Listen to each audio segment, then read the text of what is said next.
नमस्कार दोस्तों, हम फिर से लेकर आ चुके हैं आप लोगों के लिए शाम की सभी ताजा और बड़ी खबरें। फटाफट अंदाज में एक एक कर बताएंगे आपको आज देश और दुनिया से क्या बड़ी खबरें निकलकर सामने आ रही हैं। लेकिन उससे पहले दोस्तों एक नजर डालेंगे सुर्खियों पर। प्रधानमंत्री नरेंद्र मोदी के ऊपर गरजे राहुल गांधी, बोले फिलहाल चीते तो ले आए लेकिन 8 सालों में 16 करोड़ रोजगार कब दोगे, इसके बारे में आपको बताएंगे। वहीं पर अगली बड़ी खबर में हम आपको बताएंगे दोस्तों, बाबा रामदेव ने कर दी राहुल गांधी की तारीफ, भाजपाइयों को लगी मिर्ची, बोले फिलहाल राहुल गांधी अच्छा काम कर रहा है, इसके बारे में भी आपको बताएंगे। वहीं पर अगली बड़ी खबर में हम आपको बताएंगे दोस्तों, नीतीश कुमार ने कर दिया बीजेपी के साथ खेला, फूलपुर से लड़ सकते हैं दोस्तों संसदीय चुनाव, इसके बारे में भी आपको बताएंगे। वहीं पर दोस्तों एक बार फिर से भारतीय जनता पार्टी को लद्दाख में कांग्रेस ने दिया झटका, करारी हार हुई है कांग्रेस की। जयराम रमेश ने गुलाम नबी आजाद और बीजेपी के लिए मजे। वहीं पर अगले बड़े खबर में हम आपको बताएंगे, गृह मंत्री अमित शाह का असदुद्दीन ओवैसी के ऊपर ताना, बोला 13 महीने और झेल लो इन लोगों को, जिसके बाद ओवैसी ने जमकर हमला बोला, इसके बारे में भी बताएंगे। वहीं पर अमानतुल्लाह को नहीं मिली दोस्तों बेल, 4 दिन की कस्टडी में भेजा गया, इसके बारे में भी बताएंगे। अलका लांबा का भारतीय जनता पार्टी के ऊपर बड़ा हमला, बोले फिलहाल जे शर्म नहीं आती इन लोगों को, अग्निवीरों को गेट भर्ती की नौकरियां देंगे ये लोग, इसके बारे में आपको बताएंगे। कैलाश विजयवर्गीय पर जमकर बरसी है। वहीं पर अगले बड़े खबर में हम आपको बताएंगे दोस्तों, कन्हैया कुमार ने किया डांस तो सोशल मीडिया पर हो गया वायरल, बीजेपी को जमकर घेरा कन्हैया ने। वहीं पर अगले बड़े खबर में हम आपको बताएंगे दोस्तों, अखिलेश यादव ने दे दिए संकेत, फूलपुर से संसदीय चुनाव लड़ सकते हैं दोस्तों इस बार। आपको बता दें नीतीश कुमार जमकर भाजपाइयों पर बरसे अखिलेश। वहीं पर अगले बड़े खबर में हम आपको बताएंगे दोस्तों, कल मोदी करते रहे चीता चीता, उधर बेरोजगार भजिए और जूते पॉलिश कर मोदी की और आते रहे धज्जिया, सोशल मीडिया पर भी चला हैशटैग रोजगार दो, इसके बारे में भी आपको बताएंगे। तो सारी खबरें फटाफट अंदाज एक एक कर देंगे फिलहाल। खैर चलिए हम बढ़ते हैं दोस्तों सबसे पहली और सबसे बड़ी खबर की ओर।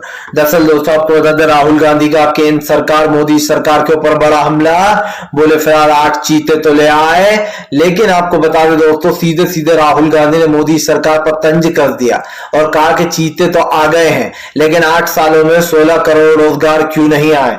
जी हाँ, सरकार से राहुल ने सवाल पूछा। राहुल गांधी का कहना है बेरोजगारी बढ़ती जा रही है और जिस तरीके से बेरोजगारी बढ़ रही है उसको लेकर भाजपाई तंग है दोस्तों, उनका हाथ तंग है, नौकरी देना इनके बस में नहीं। राहुल गांधी ने कहा कि फिलहाल चीते तो ले आए हो लेकिन 8 सालों में 16 करोड़ रोजगार क्यों नहीं लाए। इसी के साथ साथ राहुल गांधी ने यह भी कहा कांग्रेसियों ने कि फिलहाल राहुल गांधी हमारा शेर यात्रा पे निकला तो मोदी डर के मारे चीते ले आए, क्योंकि जाहिर सी बात है दोस्तों राहुल गांधी के बारे में जो मीडिया बात भी नहीं करती थी ज्यादा, आज राहुल गांधी हर मीडिया पर छाए हुए। सिंपल सी बात यह है कि राहुल गांधी दोस्तों रातों रात हीरो बन गए एक तरीके से, क्योंकि राहुल गांधी को जिसने भी भारत जोड़ो यात्रा का ये सजेशन दिया है दोस्तों, उसने कांग्रेस को जिंदा कर दिया है। मैं जिंदा इसलिए बोल रहा हूं दोस्तों क्योंकि कांग्रेस सड़कों पर उतरना भूल गई थी। कांग्रेस भूल गई थी कि उसको सड़कों पर उतरना है। महंगाई आम मुद्दों को लेकर भी कांग्रेस उतरती है लेकिन कभी कभी उतरती थी, लेकिन अब तो ऐसा लग रहा है दोस्तों जैसे कांग्रेस ने ठान लिया हो कि भारतीय जनता पार्टी को आईना दिखाकर रहेंगे। ऐसा दूसरी तरफ दोस्तों राहुल गांधी की बढ़ती पॉपुलैरिटी भारतीय जनता पार्टी के लिए मुसीबत का सबक बन चुकी है।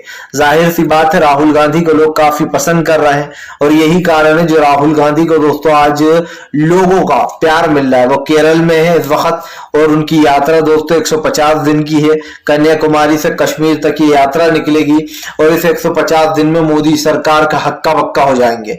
जाहिर सी बात है 2024 का चुनाव हारने के बाद मोदी के पास कोई और रास्ता बचेगा नहीं यहां से जाने के अलावा, क्योंकि राहुल गांधी इस बार कर देंगे खेला दोस्तों। जिस तरीके से भारत जोड़ो यात्रा अपने मुकाम की ओर बढ़ रही है, इससे साफ दिखाई दे रहा है कि राहुल गांधी को दोस्तों इसका बम्पर फायदा मिलेगा।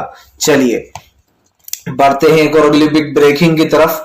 बता दोस्तों अगली जो बड़ी खबर निकल कर आ रही है आपको बताता चलूं दोस्तों, असदुद्दीन ओवैसी के ऊपर गृह मंत्री अमित शाह ने लगाया आरोप, तो वहीं पर बरसे ओवैसी भी। दरअसल आपको बता दें कल गृह मंत्री अमित शाह ने असदुद्दीन ओवैसी पर तेलंगाना में हमला बोल दिया।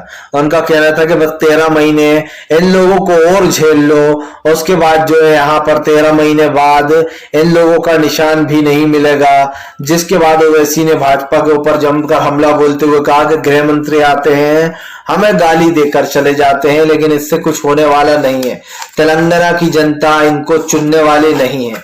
असदुद्दीन ओवैसी ने कहा कि तीसरे नंबर की पार्टी भी नहीं बन पाए तेलंगाना में, तो अब क्या ही इनको लोग वोट करेंगे। ओवैसी ने कहा कि ये हैदराबाद है, हैदराबाद यानी कि तेलंगाना, यहाँ पर लोग सोच समझकर वोट देते हैं, यहाँ आपकी दाल गलने वाली नहीं है। असदुद्दीन ओवैसी ने भाजपा को घेरते हुए कहा कि मुंह उठाकर तेलंगाना आ गए हैं, लेकिन इन्हें खुद को भी पता है कि ये तेलंगाना में तीसरे नंबर की भी पार्टी नहीं बन पाए।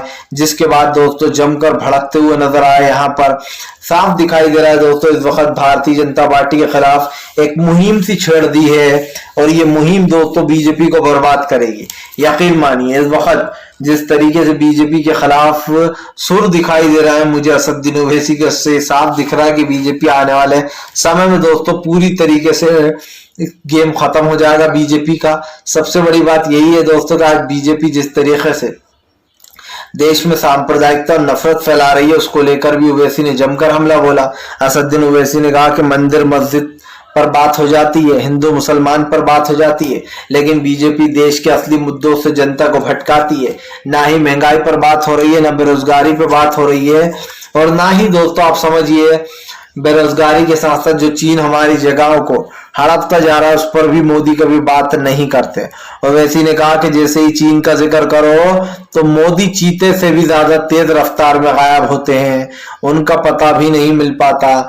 जाहिर सी बात है दोस्तों इस वक्त काफी सवाल उठ रहे हैं सरकार के ऊपर, क्योंकि सरकार की जो नाकामी है वो पूरी तरीके से उजागर हो गई है। चलिए बढ़ते हैं एक और अगली बिग ब्रेकिंग की तरफ। बता दोस्तों अगली जो बड़ी खबर निकल कर आ रही, बाबा रामदेव का वीडियो हुआ वायरल।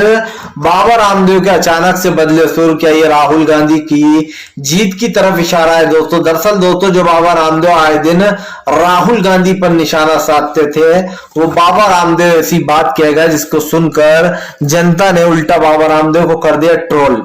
दरअसल बाबा रामदेव के मुंह से दोस्तों राहुल की तारीफ सुनकर लोगों को अजीब लग गया। बाबा रामदेव ने कहा कि सोनिया जी भी जो योगा करती हैं, इंदिरा जी भी योग करती थी, और जो यहाँ पर राहुल गांधी भी योग करते हैं। जिसके बाद दोस्तों आपको बता दें या राहुल गांधी आजकल अलग अलग अंदाज में नजर आ रहे हैं, तो बाबा रामदेव ने कहा अच्छा लग रहा है देखकर राहुल अलग अलग अंदाज में नजर आ रहा है, कभी कुर्ता पजामा तो कभी टी शर्ट। जिसके बाद दोस्तों लोगों ने सोशल मीडिया पर बाबा रामदेव के ले लिए मजे, बोले क्या ये बदलाव का डर है कि राहुल की सरकार आने वाली है। जिस तरीके से दोस्तों जाहिर सी बात है बीजेपी के काफी हिमायती है बाबा रामदेव, या फिर यूं कह दे कि नरेंद्र मोदी के सबसे खास है बाबा रामदेव, क्योंकि 3 ही लोग हैं जो चुनाव प्रचार में जमकर पैसा खर्च करते हैं, अडानी, अंबानी और बाबा रामदेव। ये 3 व्यापारी ऐसे हैं दोस्तों जो मोदी सरकार की चांदी कराते हैं। जी हाँ, क्योंकि जाहिर सी बात है जब चुनाव प्रचार आता है तो लोग पानी की तरह पैसा बहाते हैं ताकि बाद में सूद समीद मिले। ऐसे में दोस्तों बाबा रामदेव के मुंह से राहुल गांधी, सोनिया गांधी, इंदिरा गांधी की तारीफ सुनकर थोड़ा सा अजीब लगा। लेकिन ठीक है दोस्तों, बाबा रामदेव शायद तंज कसरा हो, लेकिन जो भी है राहुल की तारीफ कर दी बाबा रामदेव ने। दरअसल दोस्तों उसके मायने भी बड़े हैं।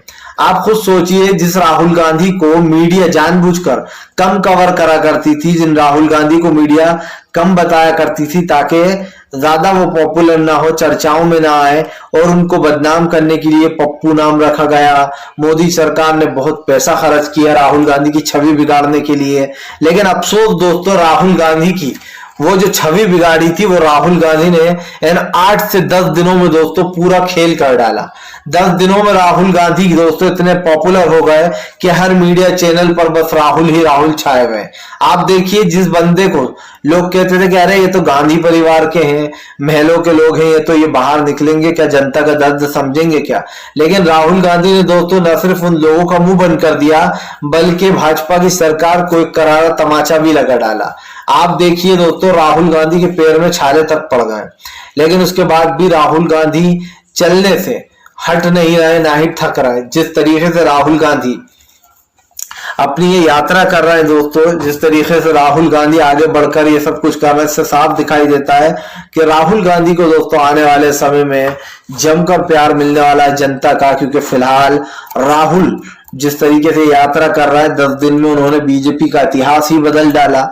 जिस राहुल गांधी की छवि खराब थी, उस राहुल गांधी ने दोस्तों आज हर मीडिया चैनल पर अपनी छाप छोड़ दी है। इसीलिए लोग राहुल की तारीफ कर रहे हैं, क्योंकि ना सिर्फ नरेंद्र मोदी, ना गृह मंत्री अमित शाह, ना ही किसी भाजपा के नेता में इतनी हिम्मत है दोस्तों कि वो इतना पैदल चल सके या फिर 150 दिन तक नॉन स्टॉप चले। चलिए बढ़ते हैं एक और अगली बिग ब्रेकिंग की तरफ। बता दोस्तों अगली जो बड़ी खबर निकल कर आ रही, नीतीश ने कर दिया दोस्तों बीजेपी के साथ खेला। नीतीश कुमार दोस्तों फूलपुर से लड़ सकते हैं संसदीय चुनाव। दरअसल आपको बता दो दोस्तों, इन दिनों जो है यहाँ पर मुहिम तेज हो गई कि अब नीतीश कुमार भी 2024 में चुनाव लड़ सकते हैं। जी हाँ, आपको बताते चले दोस्तों, बताया जा रहा है नीतीश कुमार को भी फूलपुर से खड़ा किया जाएगा और अखिलेश यादव ने कहीं ना कहीं इस पे मोहर भी लगा दी है। अब आपको बता दें, अखिलेश और नीतीश की बहुत जल्दी मुलाकात हुई थी। अभी हाल ही में मुलाकात के बाद यूपी प्लस बिहार के पोस्टर लगे थे और कहा गया था यूपी प्लस बिहार अब गई मोदी सरकार।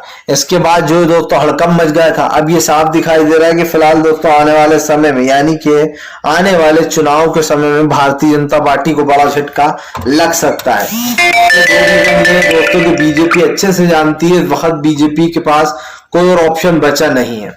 भारतीय जनता पार्टी दोस्तों पूरी तरीके से फेल हो चुकी है और एक सबसे बड़ा इसका रीजन ये भी है कि आप देखिए बीजेपी ने पूरी कोशिश की दोस्तों, लेकिन उस कोशिश के बावजूद भी बीजेपी पूरी तरीके ढह जाएगी।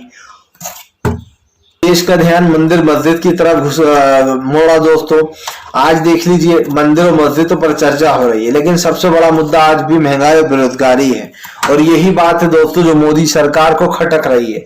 मोदी जी को डर लग रहा है कि कहीं 2024 में असल मुद्दों पर वोट न डल जाए, जैसे कि दोस्तों महंगाई, बेरोजगारी। क्योंकि अब तक तो मंदिर और मस्जिद पर ही लोग वोट डाल रहे थे, लेकिन दोस्तों अब लोगों को पता चल चुका है कि दरअसल ये सरकार सिर्फ और सिर्फ हिंदू भाईचारे को खत्म करने की कोशिश कर रही है और देश में नफरत पैदा कर रही है।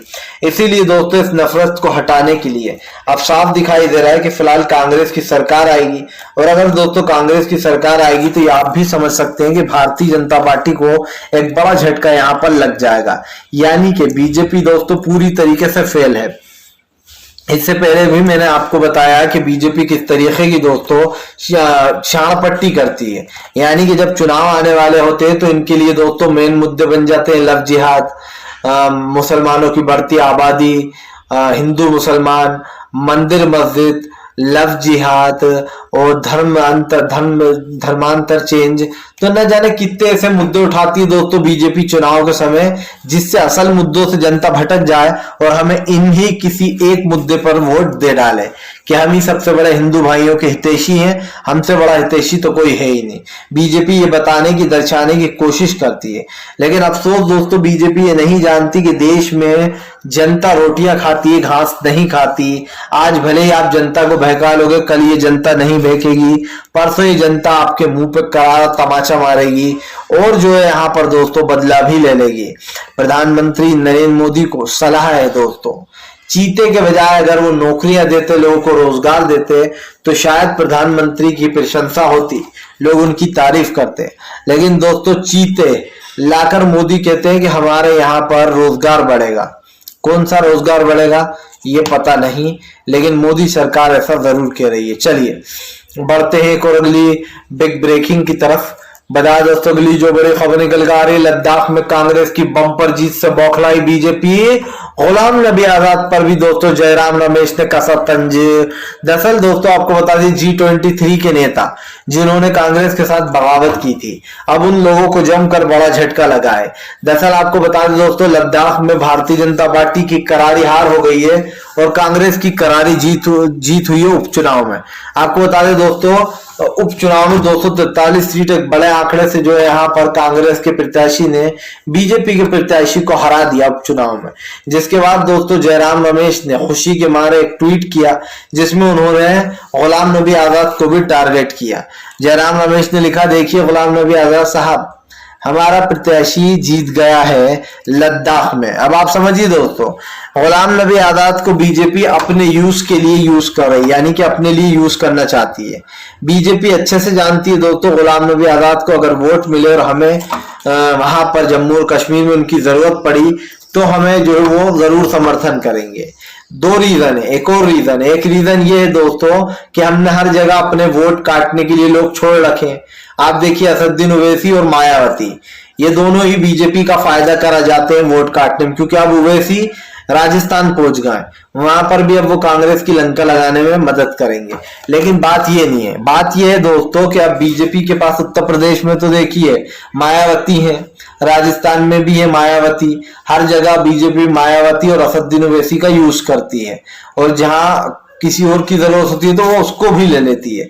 लेकिन दोस्तों अब आप वही काम जम्मू और कश्मीर में करना चाहती है बीजेपी, इसलिए गुलाम नबी आजाद को अपनी तरफ कर लिया, उनकी एक अलग पार्टी बनवा दी है और कहा है जाओ चुनाव लड़ो और कांग्रेस के वोट काटो या फिर दूसरी पार्टियों के वोट काटो जो हमारे खिलाफ है। इसका मतलब आप समझते हैं दोस्तों कि भैया गुलाम नबी आजाद मोदी सरकार के पक्षकार हैं, वो सबसे बड़े हितैषी हैं और गुलाम नबी आजाद पर दोस्तों गुस्सा इसलिए भी आता है कि इतने साल तक कांग्रेस ने उनको हर पद दिया, हर सुरक्षा दी दोस्तों, लेकिन उसके बाद भी गुलाम नबी आजाद ने अपनी असलियत दिखा दी। आप देखिए 8 साल भी झेल नहीं पाए वो बिना पद के। अभी असल में अब की बार उनको राज्यसभा नहीं भेजा दोस्तों, इसीलिए गुलाम नबी आजाद बौखला गए और बौखलाहट में उन्होंने पार्टी छोड़ दी भाजपा के कहने पर। तो ये कहना गलत नहीं होगा दोस्तों कि जरा सा अगर कुछ नहीं मिला तो गुलाम नबी आजाद ने वफादारी छोड़ दी, और जिसके अंदर वफादारी नहीं होती ना दोस्तों उसको जनता भी नहीं चुनती है, क्योंकि जनता भी वफादारी देखती है लेकिन ऐसे बेईमानों को वोट नहीं देती जो कभी इस पाले में गिरते हैं तो कभी उस पाले में गिरते हैं। और दिन भर बैठकर दोस्तों बीजेपी की चाट उकारता करने से कुछ नहीं होने वाला इन भाजपाइयों का। चलिए बढ़ते हैं एक और अगली बिग ब्रेकिंग की तरफ। बता दोस्तों अमानतुल्लाह को नहीं मिली बेल, भेजे गए 4 दिन की कस्टडी में।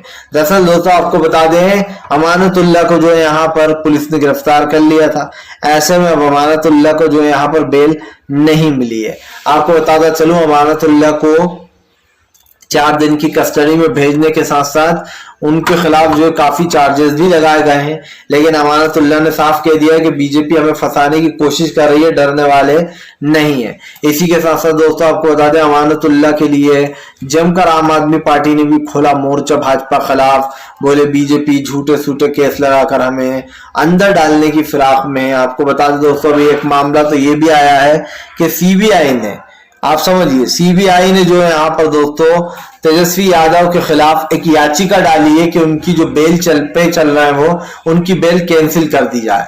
आपको बता दें दोस्तों दरअसल अब बीजेपी को एक चीज पता है कि तेजस्वी यादव के रहते हुए वो बिहार कभी हासिल नहीं कर पाएंगे और तेजस्वी ही है दोस्तों जो उनकी पार्टी को संभाल कर रखे हुए हैं। अगर तेजस्वी पार्टी से हिले तो पार्टी के विधायक तोड़ लेगी बीजेपी, और यही काम है दोस्तों, यही बात है जो कि तेजस्वी यादव नहीं चाहते। आपको बताते चले दोस्तों अब बताया जा रहा है तेजस्वी यादव को सीबीआई के द्वारा गिरफ्तार करने की मांग चल रही है और सीबीआई कोर्ट से गुहार लगाई कि तेजस्वी यादव की बेल को कैंसिल कर दिया जाए। आपको बताता चलूं दोस्तों भारतीय जनता पार्टी जानबूझकर ये सब कुछ करती है ताकि वो जगह जगह अपनी सरकारें बना सके और लोगों को डर धमका सके। फिलहाल भले ही तेजस्वी यादव हो दोस्तों, चाहे बीजेपी सीबीआई रेड डाले या कोई और सी रेड डाले, लेकिन तेजस्वी ने साफ कर दिया कि डरने वाले नहीं है। और ये साफ दिखाई दे रहा है दोस्तों कि इस बार बीजेपी कुछ अलग सलग करने की फिराक में है, क्योंकि बिहार उसके हाथ से निकल चुका है और वो बिहार को चुनाव से पहले दोस्तों हासिल करने की कोशिश कर रही है। जाहिर सी बात है दोस्तों, बिहार एक ऐसा राज्य है जो उत्तर प्रदेश के बाद सबसे बड़ा है और ऐसे में बीजेपी कभी नहीं चाहेगी कि इस बड़े राज्य में हमें हार मिले। इसलिए बीजेपी दोस्तों अभी भी 6 महीने बाद खरीद फरोख्त शुरू करेगी। चुनाव से पहले 2024 से पहले सरकार को गिराने की पूरी कोशिश की जाएगी ताकि